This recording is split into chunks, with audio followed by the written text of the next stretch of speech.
I'm Rochelle Wilhite. I'm the designated broker of Best Choice Realty. We covered this session last year. In fact, Shannon and I were looking at our slides, our slide deck, and it's the crazy lady, the one that I feel like I'm haggard, like it's crazy long hair. She's stressed out, and certainly we want to try to keep deals together. You might have felt like her when you're trying to keep the deal together. And certainly around this time of the year, it's just a little bit extra stress. I don't know what the holidays do to everybody, but it puts more of that sense of urgency. I've got to be in my house before this event or that event. And it does create a bit more chaos out there. So tonight we're going to talk about how do we keep some of these deals together? What are some strategies that I do that maybe Candace has also employed, or Shannon? We definitely have some better numbers to report than last year. So I think you'll see that. But certainly if you have questions, just shoot me a message through the chat as we go through this tonight. But as you can see, 25%, and this is something most brokers do not want to share. Brokerages, and we know the competitors that are out there, out of 4 deals, 1 is on the verge of cancellation. And I've tested this theory out at other companies and chit-chatting with other brokers from other companies, and they tell me the same numbers. The numbers are not, I'm not lying when I say that 1 out of the 4 deals are threatening to not close. Our numbers actually look really, really good this year. As you can see, the red line is 2021. And in November, it is close to that 10%. So actually, we're doing better than the norm. And I think it's because we do such a great job at training our brokers and having that level of support that you could always come to me. You can always text me if you feel like you're struggling with something. You have the resources here at Best Choice Realty to assist you in getting that deal to close or knowing who to call. But if you can see, look at last year, we were well above the 20%, or kind of that 20%. So we've definitely kept our deals together. And I think a lot of that has to do with many of you are waiving inspections. We're starting to see that rise. As you can see, October was better than November, and you'll start to see December will probably have close to what we had in November. So we want to keep that number below the 20% threshold so that we can be better than the competitors that are out there. And for the most part, we are doing that at our company. We have done it throughout the entire year. So thank you everyone for stepping in and reaching out when you had questions or concerns. The top thing people ask me is, why do people back out? What are the reasons for that termination? Number 1 is usually on that inspection. And if you're a new broker to the business, I hope you're listening in and tuning in because you want to try to avoid some of these things from happening. And inspection would be an area where you could have a termination. It's not even your fault. It's nothing that you did. You could get it all the way to that point, and because the buyer changes their mind on the inspection, they have an easy way to back out. And that's the reason that a lot of people will terminate. And that's why the numbers are usually at that 25% because of the inspection. And there's a reason buyers change their mind, or they see another property that they like better than the one that you have under contract. So that's number 1. Number 2 would be the financing is not available, or the appraisal does not come in at the valuation. There was a situation that we had over the weekend, luckily not one of our brokers. We didn't win the multiple offer bid on this one, but there was something on Facebook that I saw, and I was like, oh my gosh, they waived everything. They waived the inspection, they waived the appraisal, they waived the financing. They still were getting they have additional funds, but they did not have enough additional funds to cover the difference. And so now we have a breach, a situation where attorneys now are getting involved, and it's ugly, and they're duking it out on Facebook. And it's becoming, it's interesting because some of the brokers are on Facebook that are commenting that I know offered on the same property. I mean, that's how small of the inventory we have in Bellevue right now. So you guys want to make sure that the reason for backing out, that there's proper notice given. We're going to talk about some of those notices that need to be given, but that's another reason people back out is the financing is unable to be given or not able to get financing for something, or the appraisal didn't come at the valuation. It may be a reason for backing out. but nonetheless, you may not get your earnest money back. So be very careful. This is a very important session to participate in. Number 3 would be resale certificate. If it's a condominium, you will have a resale certificate. There is a provision in the resale certificate that allows for the buyer to terminate based on the resale certificate. That is a reason for termination. Form 17 not being given or given in a timely, or there's changes to a Form 17. There may be reasons for termination on that. Also concerns if you're representing the seller that you have a complete Form 17, because there is a reason and there is legally basis for terminating a contract if the Form 17 is not done correctly. So you want to make sure your sellers have completed it in its entirety. Title, there also is a way for FERPTA. If you're not providing the FERPTA, if you're a listing agent, there is a reason for or a basis for terminating based on that. Title, if you're not providing a preliminary title report, that might be a reason for terminating based on the title. Lease, septic, well, those are all disclosure items that also are provided for in the purchase and sale agreement that may give the buyer an option to back out. So you want to do on number 3 as much as you possibly can as a listing agent to provide as much disclosure up front to avoid that buyer terminating the contract on many of those disclosure related items. Number 4, failure to deposit earnest money timely. That is a reason not for the seller to back out, but for the buyer to back out. It's a reason for the seller to back out. It's the only reason in the entire contract that allows the seller to terminate the contract. There is not a seller contingency. As we start to kind of change the way our marketplace is, where there becomes more inventory or sellers are feeling the pinch, like I can't find a house to buy, we're having a lot of sellers thinking that there's a reason or there's basis for them to terminate the contract, and there is not. And failure to deposit earnest money within that period of time provided in the contract is really their only way to terminate the contract if the buyer does not deposit it timely.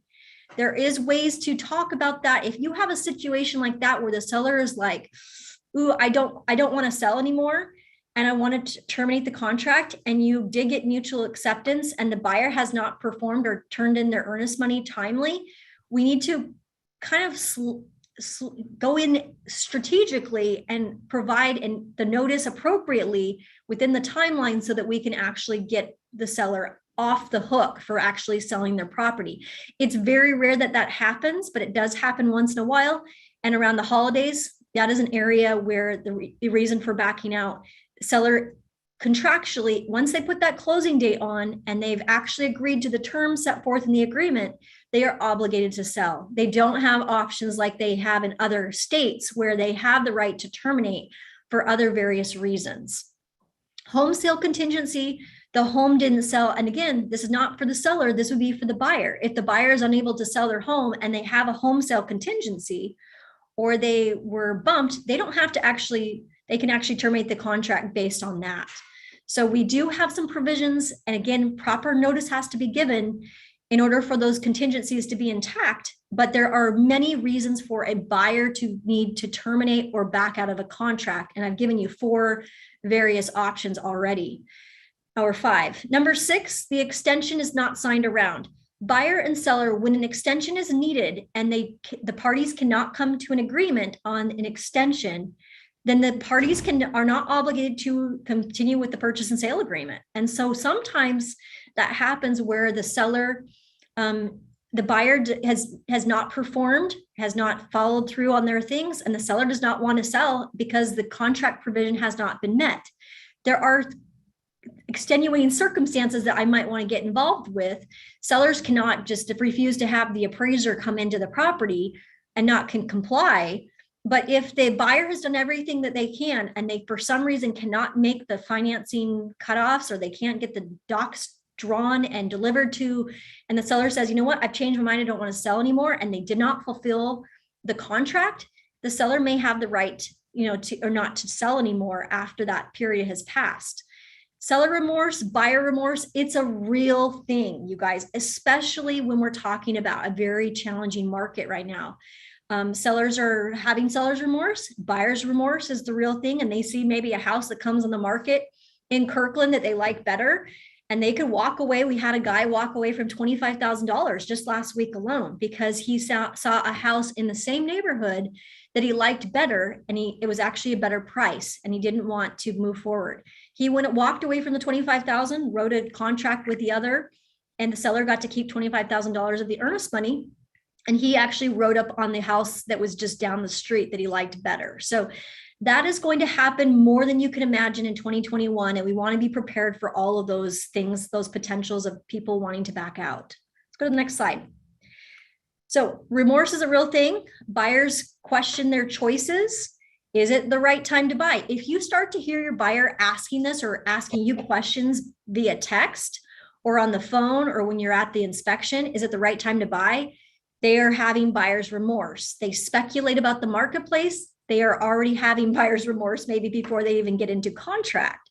So you need to be able to handle these types of objections well. I don't know if I can handle this change. There's a lot going on in my personal life. In addition to buying a home, maybe I'm dealing with a divorce or kind of a separation. If they're throwing those types of curveballs at you at this point in time or after you get under contract, you have a potential problem and you might want to involve me sooner rather than later. Lack of participation. Maybe you have husband and wife that have signed the contract and their mom is getting involved. We've had that happen. Mom in China got involved and now is technically going to kill this deal. And we've got to keep all the parties that are involved with the purchasing decision involved in the purchasing decision. And those people that are talking at Thanksgiving about, oh, you're buying a house. Did you see that house that was down the street? All of a sudden, somebody from the outside comes in and clashes with your purchaser or your buyer and is affecting the decision-making process. If you have had that happen, you probably could raise your hand. I've had that happen multiple times. So you have to keep that communication really strong, especially during this holiday season, because they're talking with a lot of people that think they know about real estate when in reality, they're not licensed to do what you do on a regular basis. Lack of communication is probably the most important thing I see of why buyers have remorse or even sellers have remorse. These are some examples. I've always wanted to own my own home. That's great. That means they're involved in that. They've made that decision. Those are positive things if they're saying those types of things. My wife and I want to put our money to good to home ownership. Those are some good things. But negative would be my friends just bought a place. They're not really vested. I'm separating from my partner and I need to sell fast or I need to find something quickly. Those quick thinkers, they don't sleep on things and they make rash decisions. My parents think it's a good time for me to own my own place. That's probably also something where you want to take things slowly and make sure that they have time to sleep on a decision. That's not somebody that I want to go ahead and write up a 35E and have them waive everything. I probably want to protect them at least in their first round and let them lose one before they gain one so that we don't have remorse or we have a major legal battle because we've waived everything and they don't really have a good understanding. Let's go to the next slide. Inspection, as I said before, is probably the number one thing we see. We see a lot of buyer's remorse or challenges after you get something under contract. It's because of inspection. The inspection report that you're getting when you do the inspection, some of you have sat inspections or some of the new brokers have at least seen what the inspector will do, but there's going to be a ton of things the inspector is going to find. In fact, that's the job of the inspector, is to identify as many things as they possibly can find wrong with the property. Good inspectors will identify or isolate their findings into different categories, such as maintenance, or just kind of watch out or maybe get more information about. And then also defects, some things that should be evaluated by a professional. Some of those things are much more concerning. If there's deferred maintenance that your buyer had not identified when they toured the property with you, and maybe they didn't consider that when they offered a certain price that they did, and you have the right to negotiate on inspection, that's where you'll want to use a 35R and actually negotiate with the seller on those particular items. But the inspection report is not meant to ask for upgrades. That's not the reason for the inspection. It's really to identify, the purpose is to identify the condition of the property so that your buyer is comfortable with the price that they're paying for the property and they know what to keep like if the furnace is maybe on the end of its life, maybe I want to budget and make sure I have enough money to budget for that type of furnace repair.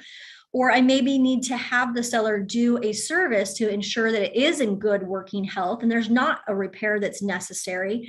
Those are some of the things that we want to counsel with our clients about. When you offer immediately, you should account for some of the obvious issues. So if I notice that the furnace or the electrical panel is a recalled panel when I tour the property, maybe I want to go ahead and ask for a reduction in the price when I go in to offer initially. Or maybe I ask the seller to hire this particular licensed, bonded, and insured contractor. If you're the only offer on the table, the only offer you can certainly negotiate at the time of offer. It's when you have multiple offers, when you're trying to secure it and they did allow you to do the inspection, and then you maybe said it's for informational purposes only, then you really should honor that and really come to the table with, okay, here's what, it's for your information. Here's what you need to be concerned about. And if the buyer wants to back out because there's significant amount of repairs that we didn't see, then you terminate the contract and you exit using the 35R and you go find them another property. But if it's like roof, here's some items that came up on an inspection recently: roof, gutters, chimney, water heater.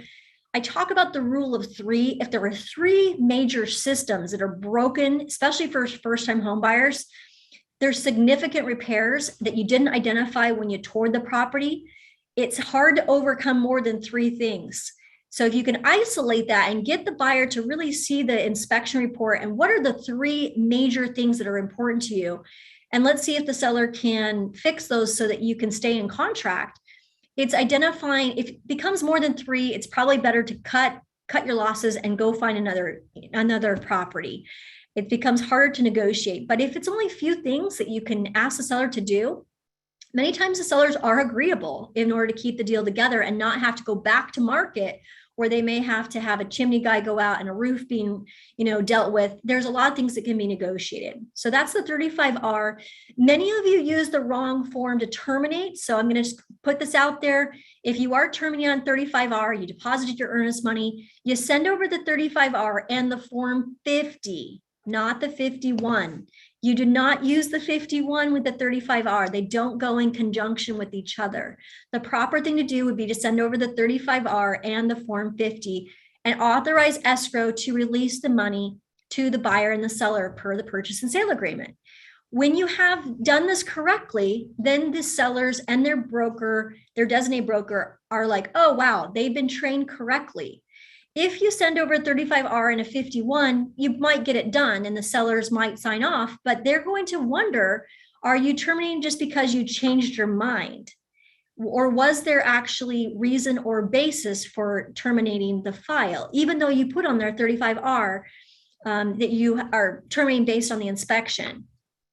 If you sent the 51, it cancels all of the negotiation. So it allows for some confusion. So definitely do not use that when you're doing this negotiation. Let's go to the next slide. There's notices that you need to use. So if your buyer is like, ooh, I need to terminate the contract. If you've never used a notice before or given proper notice, many of you have used the 35R. 35R is considered a notice. If it's above and beyond, say they change their mind on financing because they're not going to be able to get their financing, that's a 90I. Many of you have not encountered this type of situation. And if you have not, and it's your first time, it would be better for you to call a managing broker or a designated broker to assist you with that, because there are time constraints within the purchase and sale agreement that we have to do. 90K, for example, is for home sale contingencies. If you've never done a home sale contingency before and you have to provide a contingency notice, you need to know what those notices are. If you're new to the business and you want to just give yourself a homework assignment tonight, go in and look at all of the different notices that you have, the reason or termination notices available, and they have to correspond with the Form 50. So you've got 90I goes with the Form 50. A 90K, if you're terminating, would go with the Form 50. There are provisions in the contract that are reason or termination notices that go along with the reason or the basis for the termination. You'll notice that you'll never find in the 90 series except for the earnest money provision. You won't find a seller contingency where the seller can just say, I changed my mind, I don't want to sell the property anymore. There is nothing like that except for the earnest money provision where the seller can sign and send that over to the buyer if they have not timely delivered their earnest money check. That is the only way that the seller can terminate. The other thing I want to bring up is I've seen a lot of you are using, and you have to use earnest money provisions that say to the effect that you are wanting the earnest money to turn into a non-refundable deposit. Almost anywhere in the East Side right now, Bellevue, Kirkland, Sammamish, Issaquah, some of the hot properties down in Kent, Covington, Seattle, we are seeing this used. Earnest money provisions, albeit that you are using maybe something that our attorney has provided, you want to get away from doing that and actually use a vetted form, because the buyer and the seller could have a dispute, something in the contract that allows them to terminate, and that earnest money still has provision that is talked about in Washington state law. So we want you to start using the BCR additional clauses, or the applicable, if Windermere has one, or John L. Scott or Keller Williams has a provision that talks about additional clauses that are buyer acknowledging that they have been advised by an attorney about earnest money. That kind of language is super important to have, because there are instances, let's say an example would be you waived everything, but there's still that resale certificate provision in the purchase and sale agreement that's RCW code. And the earnest money check is $100,000 that's turned into a non-refundable deposit. If you just wrote the earnest money is non-refundable in your purchase and sale agreement, that's a breach of contract. And that's going to be a field day for an attorney, either on the listing side or the buyer side.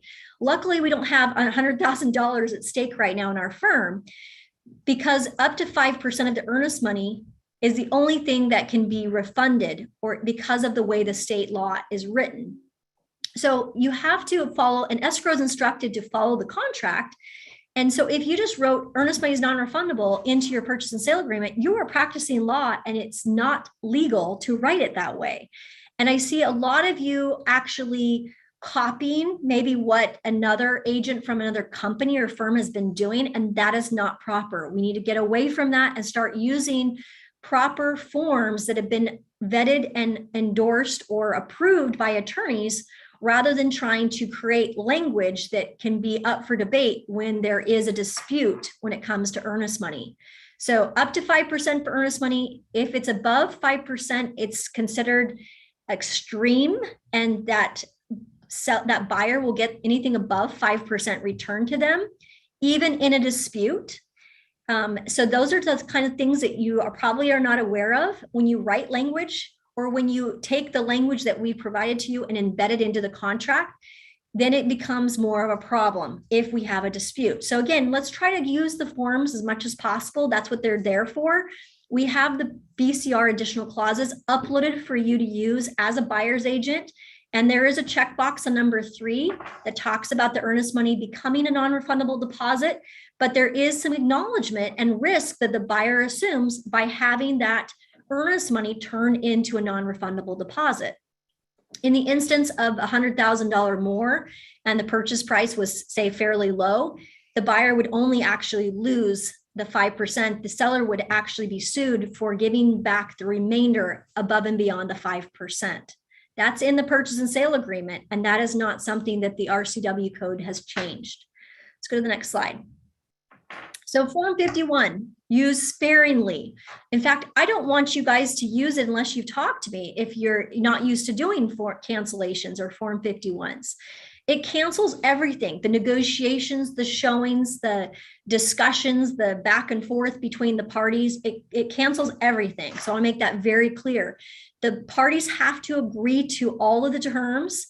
Sometimes where we agree to a rescission, where we want to actually get paid our commission, or where the seller is going to pay the buyers for the appraisal, or we negotiate some sort of alternative solution to solving the problem.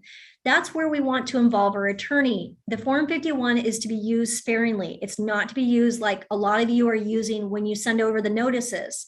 Those notices should be sent with Form 50, not with 51. There's only rare times where you want to use a 51. So, and all parties have to agree. When something does not close escrow, let's say that the financing fails and that the financing actually, if you use a 22A, the financing survives the escrow unless you're using the 22B and you've actually did the automatic waiver of the financing contingency. In that case, the earnest money would be the sellers and not the buyers if you've waived the financing contingency and you didn't perform on the closing date.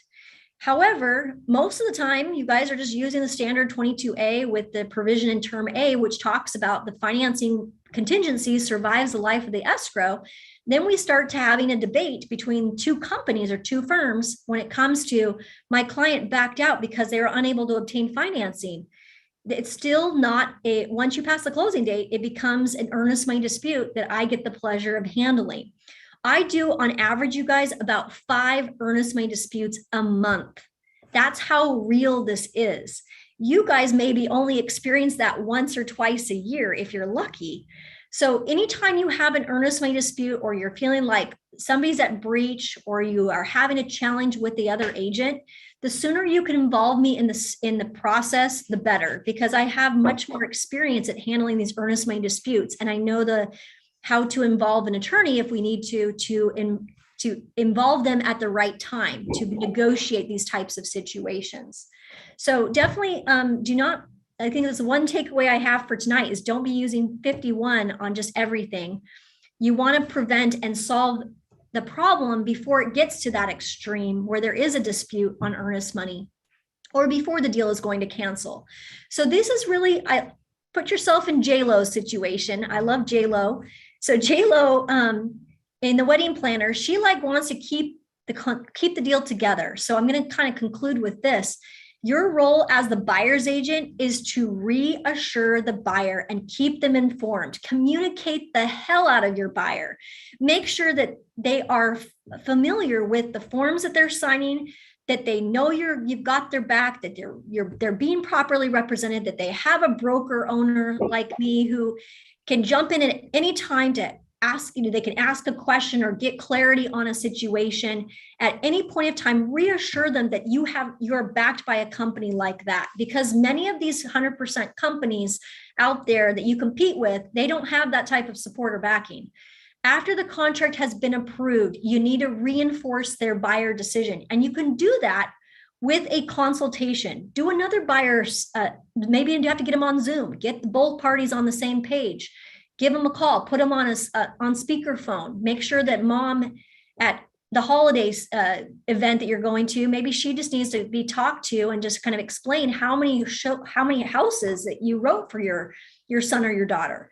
I did that one time. It was hilarious. I had to pull up their online portal and show the mom how many properties that their son and daughter looked at, their daughter-in-law. I said, they've looked at over 54 homes online before they found it. She's like, Rochelle, you've got them. No problem. So you want to make sure that sometimes you have to actually do another buyer consultation, do another buyer CMA to reinforce the reason why they're moving forward with that purchase. I know you paid $750 and you feel like that's overpay, but let's go ahead and look at the marketplace and look in Kirkland and see what you can buy for $750 in Kirkland right now. There's nothing. In fact, you're going to find it very hard to find something in the condition of this property. You have to reinforce, just like J-Lo would do in the wedding situation when somebody's wanting to back out of getting married. It's the same thing with the home purchase process. Set buyer expectations. Make sure they understand what's going to take place when they do the inspection. The inspector is going to find 100 things wrong with this house. And it's my job to make sure that you're well informed and to also negotiate on things that are super important. That's kind of how you set better buyer expectations. If you just show up and you set no expectations and the buyer gets the report card from the inspector and goes, oh my gosh, I just want to terminate. I don't want to buy this house anymore. You have not done a good job at setting the right expectations with your buyer. So make sure that they understand what the inspection is set up for. Make sure you've done it. If they start to feel like you're getting the buyer's remorse, go back and do another CMA or another buyer consultation on Zoom, or go meet with them. I've done that before where the wife was having second thoughts. The husband was like, I'm fine, but Rochelle, if you want to come over and talk with her, that'd be fine. And I was able to keep it to get together. I mean, it's worth my time when you think about the kind of commission that we earn of how to kind of keep all of the parties well informed through the process. Make sure you send the seller disclosure, any supplements, title report, get that out of the way. Make sure you send that right off the bat before you even offer, so that they know what they're buying. If they get the seller's disclosure statement at the time of the inspection, maybe because you set the inspection for like the day or two, all of a sudden it's like, oh my gosh, the roof is leaking. And then it kind of piles on. So it's better to actually send the seller disclosure ahead of the inspection. Make sure that they know before they actually hire the inspector on that. Offer to pay for a home warranty. Even on a condominium, I think that a lot of people, ooh, do I have an inspector? It's a condominium. Always advise that your client get an inspection. That is the best policy. But if they're like, no, I'm good waiving, but I'm kind of concerned about some of the things in the, offer to pay for a home warranty. Many things that the home warranty offers will cover a lot of things in a condominium. Or you can offer to repair using some of your commission. That is something you can do. You can credit buyer at the inspection negotiation, chip in $500, chip in $1,000. I've paid for HVAC servicing before. I've done all of that to keep a deal together. Hire a transaction coordinator. A transaction coordinator naturally will keep the parties well informed. If you don't have a transaction coordinator that's keeping the party well informed, especially that buyer, you need to replace your transaction coordinator. We have 3 or 4 of the best in the business that work with both Candace and I. I can't emphasize that enough. They will keep people, when you're really busy or you just are not very good at paperwork, hire a transaction coordinator. Their fee is worth it in gold. I can't tell you that saved me so many times with having a transaction coordinator. If you need to switch lenders, maybe you're running into some roadblocks in the process, pick up the phone and call me first before you do this. But you know what? Sometimes it makes sense and we can properly do that. And so that we don't waive our financing contingency, but get the approval of the seller to go ahead and switch lenders and financing. And that sometimes makes the deal go a lot faster and a lot smoother. If you wait until the day before closing to switch lenders, it's a lot harder to do that. Involve me in that process if you have not done that in a very long time. But I have caught many brokers kind of thinking, oh, the client has the best lender, and they don't. And some people have managing brokers license, have been doing this a long time. And as the market starts to change a little bit, it's better for you to kind of control that process. And if you need to get a switch done, it's better to do that sooner rather than later. Then you have to try to ask for an extension. If you're asking for an extension, we can strategically do that at that time, but it's always important to get the approval of the seller before you switch lenders, before you go that direction. If not immediately dealt with, you're going to have a cancellation and it's going to set you back. And not that you can't recover from that. I've recovered from many setbacks in my career. It's just harder to get that next one under contract, and you do a lot more work that it's not needed unless you deal, if you're unable to deal with remorse and deal with objections along the way. So that's what I have to cover tonight. I'm sure there's probably questions. I'm at 6:04. I could probably take a couple questions if you have them, if you want to put it in the chat window. I certainly would be willing to enhance anything I talked about or give you a color more around a certain issue. But as I can see, I'm very passionate about 51s and 50s and 35Rs. Call me, text me if you have an issue with any of that.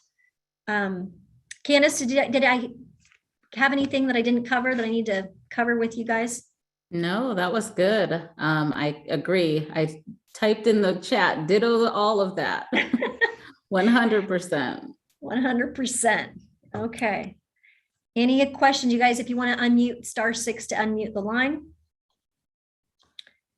Sometimes there's personality problems. You guys, we have a very, very good group of people here on this call. I'm looking at this, and I've had personality problems with somebody. Question, Arisa. There's nothing wrong with hiring somebody to help do an inspection, or maybe we need to hire somebody in the middle of the transaction to sit the inspection for you because they're having a personality conflict. We have many people that are willing to jump in and help that might have a different personality or approach. There's nothing wrong with doing that. And we've done that before too. Go ahead, Ben, you had a question. Yeah, if buyers offer waive inspection and after the sale or even within during escrow, they found out that the roof leaking or the plumbing is leaking and they back out. Isn't that will end up in a court battle? Because It could. then they Yeah, it waive could, Ben. inspection. Yeah, they waived inspection. So here's where the issues come. I think where you're going at. If you're in the middle of a contract and there is something significant like a roof leak, we have one right now that's happening. Our listing agent is having to get a roofer out there to replace and repair and remedy that before closing. But let's say that the seller was not willing to do that, then the buyer actually has the right to terminate due to Form 17 changes that happened. So I think where Ben's going with, are there provisions in the contract that protect the buyer's interest if for some reason something happened? Let's say the garage door got completely banged in and it's an insurance claim, or there's a water leak that happened and it's massive. You want to, as a buyer's agent, definitely do a walkthrough 3 days before closing. Always do a walkthrough. I think that will prevent a lot of the remorse from happening. But then there might be reasons or basis for termination. That's where you might want to call me before you just throw up your hands or send a notice over. We want to make sure that we are properly terminating and allowing that buyer to get resolution on that matter. If what happens, they go ahead and purchase, and let's say that roof continues to leak and there's a massive flood that happens, then the courts could actually side, you know what, the buyer actually knew that. They did a walkthrough on such and such a day. They waived their inspection. The Form 17 didn't say there was anything wrong with the roof. And so the court's actually going to say, sorry, the buyer, it's the buyer's got to deal with that matter. So it's better to actually deal with it when you're in contract as a buyer's agent. Get more investigation, do a walkthrough. If they waive inspection, it doesn't matter. They still are entitled to do a walkthrough to make sure that the condition is the way they viewed it, meaning the material defects, anything like major catastrophic water in the crawl space, they pull up the hatch and there's a major river flowing through it. It has happened to me. That stuff needs to be brought to the listing agent's attention. And then you may have grounds for terminating the contract based on Form 17. So Ben, anytime you have those types of instances, let me know about it as soon as possible. We'll try to avoid it. Yeah, great question though. Anything else? Hi, Rochelle, Craig here. Can you hear me okay? I can hear you fine. Great. I had a question on your addendum, the purchase and sale addendum that Best Choice does. Okay. Where you're doing a non-refundable earnest money deposit.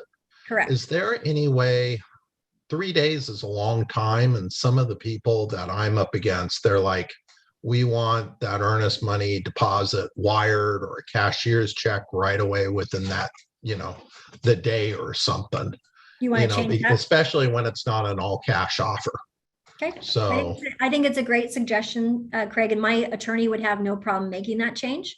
So This is how quickly we can respond when we're not corporately owned. We'll go ahead and make that switch and make that a fill in the blank. So it will say 3 days if not filled in, but then you just want to drag and drop a 1 over there, Craig.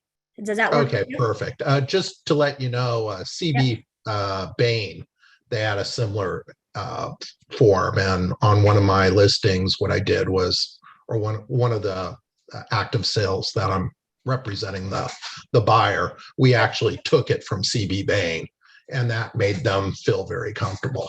Okay. But I don't have a problem with CB Bains. I've had my attorney review their contract, and that's fine, that addendum.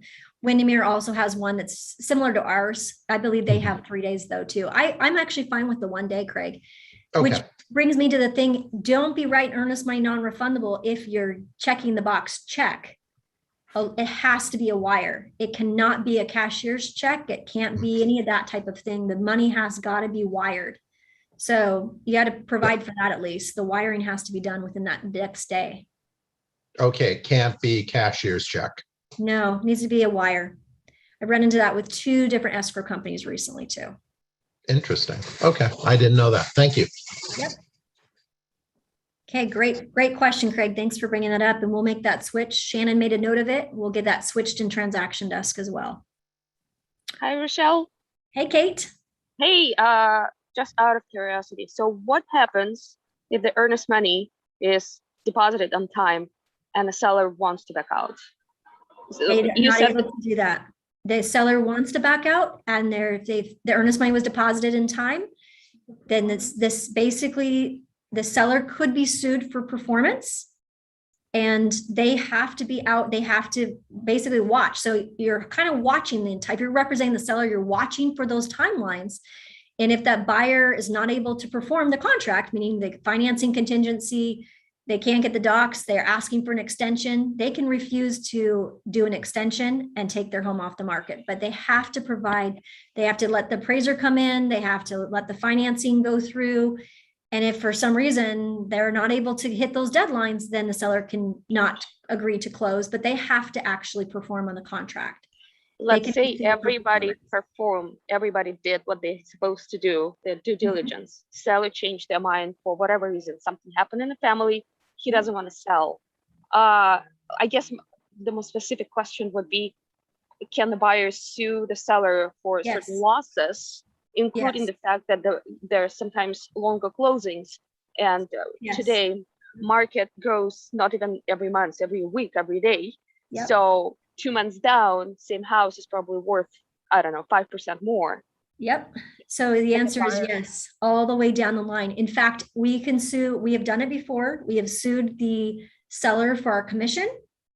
The buyer's agent would sue for their commission, and they sue for performing on the contract. Meaning we've performed on our contract. We've signed our papers, Mr. and Mrs. Seller. I'm representing the buyer's agent in this instance. We can sue them for performing on that contract. And they actually, it's pretty strong language, but it can be done. But does it get to that point, Kate? Not all the time. Usually we come up with a number and we try to settle things outside of court. But we've done it once, my entire career. Once we've sued the seller for performance and we won. So they actually had to sell their house to the buyers, and it took about 9 months. I guess more importantly, is you can actually force the property owner to sell the house. Correct. That's right. Okay. But most of them, in the situation, we had one that was super sad. Seller found out he had cancer, husband and wife, older couple, at multiple offers. Buyers had just understood the circumstances. The listing agent came to me, said, Rochelle, will the buyers accept this kind of settlement?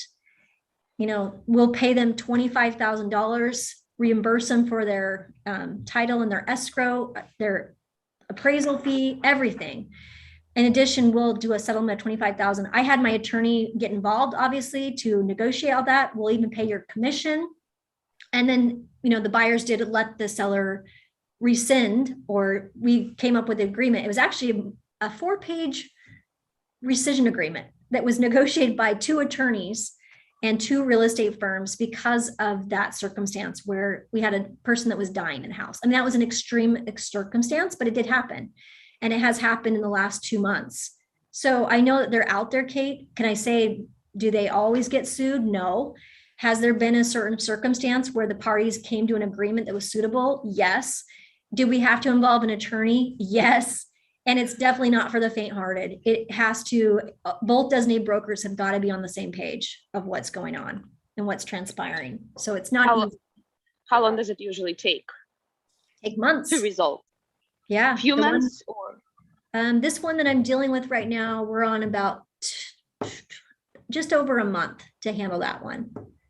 And not too bad.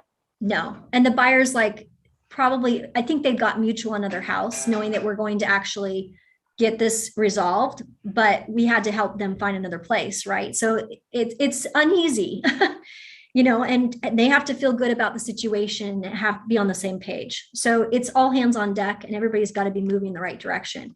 None of this, I'll pay you verbally, I'll pay you $25,000 if you get out. It's got to be much more official. There has to be written communication on offerings for those types of situations. But I can't find a house to buy. I'll pay you for my Airbnb. I'll pay you $5,000. It's all verbal. Nothing's in writing. I've got one right now just like that. And it's an ugly one. And both designated brokers and I are on all Thanksgiving, we're texting each other, trying to figure out some ways to keep the deal together. So it's a real thing out there. So if you're representing a buyer, realize the seller is probably having as much seller remorse as the buyers may have buyer's remorse at this point in time. Thanks for bringing that up, Pete. Yeah, Yeah. luckily not, but you never know. Thank you. You bet. Well, and I think too, it's good to just remind our sellers, of that as well, that you just can't not perform once we've made it to contract. Or You once could you've be agreed sued. to, yeah, or once you've agreed to do certain things, if you've Right. taken the 35R and you've agreed to hire a licensed bonded insured contractor, we have to remind them, yes, we have to hire a licensed bonded insured contractor.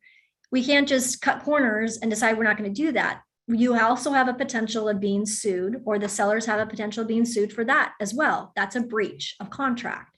So that's a great reminder, Candace, that we have to educate and advise our sellers, set the right expectations with them. Very good. I'm sure we could talk for another hour on this topic. It's a very good topic. We certainly need to cover earnest money again. I think we'll cover that. Let's get that fixed. Thanks for that advice, Craig. And we'll make that switch pretty quickly on that. But if there's anything else you guys have topics or you want me to cover, send me a quick note message. I'd love to hear your feedback. As a reminder, I think I'm going to go ahead and send out another email, or I'm going to have Shannon send out another email to all of you. We have a survey that went out with the Thanksgiving message. If you could just take a moment, it does not take more than 5-10 minutes. Give us some feedback for this new year on some of the things you like, don't like about marketing and training. I think that was the survey that Candace and I put together along with Shannon's help. If you guys could just fill it out for us, we'd really appreciate that. It doesn't take you long. It's not a long survey, but it will help us in planning for next year. All right, you guys have a great week. We'll talk to you next Monday.